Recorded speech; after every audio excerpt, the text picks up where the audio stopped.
Tehran will pay the price, Israeli defense minister warns after Iran strikes civilians. Iran missile strike Israel on Israeli defense minister Israel Katz on Monday warned that Tehran's residents would pay the price for Iranian strikes on Israeli civilians. Also see Iran-Israel war. News Today live updates: the boastful dictator from Tehran has turned into a cowardly murderer, deliberately firing at Israel's civilian home front in an attempt to deter the Israeli military from continuing the offensive that is crippling his capabilities, Katz wrote on his Telegram channel. The residents of Tehran will pay the price, and soon, he added. However, later, in an X post, Katz wrote, "I would like to clarify the obvious: there is no intention to physically harm the residents of Tehran as the murderous dictator does against the residents of Israel. The residents of Tehran will be forced to pay the price of dictatorship and evacuate their homes from areas where it will be necessary to attack regime targets and security infrastructure in Tehran.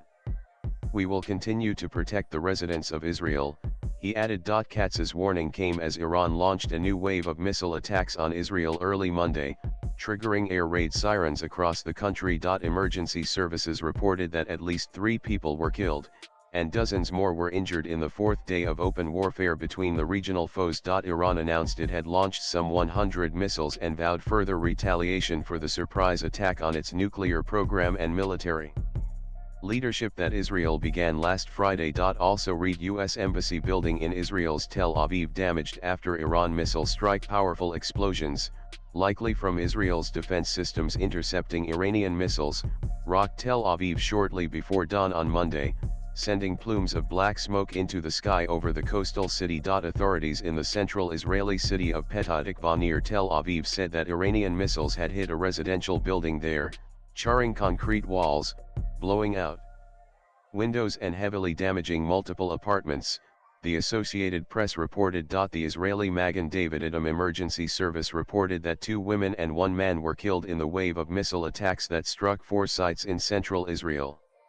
That brought the total death toll in Israel to at least 17 since Iran began launching missiles at the country in response to Israel's sweeping attacks on its military and nuclear infrastructure last Friday. The MDA added that paramedics had evacuated another 74 injured people to hospitals, including a 30-year-old woman in serious condition, while rescuers were still searching for residents trapped beneath the rubble of their homes. On Sunday, Iran said Israel had killed the Revolutionary Guards intelligence chief and pummeled population centers in intensive aerial attacks that raised the death toll from Israel's campaign to 224 people since Friday. Swipe left for next video. Health authorities also reported that 1,277 were wounded in Iran, without distinguishing between military officials and civilians. Also read: haven't slept in days. Indian students in Iran living in fear, government rushes to rescue them. Latest blogs.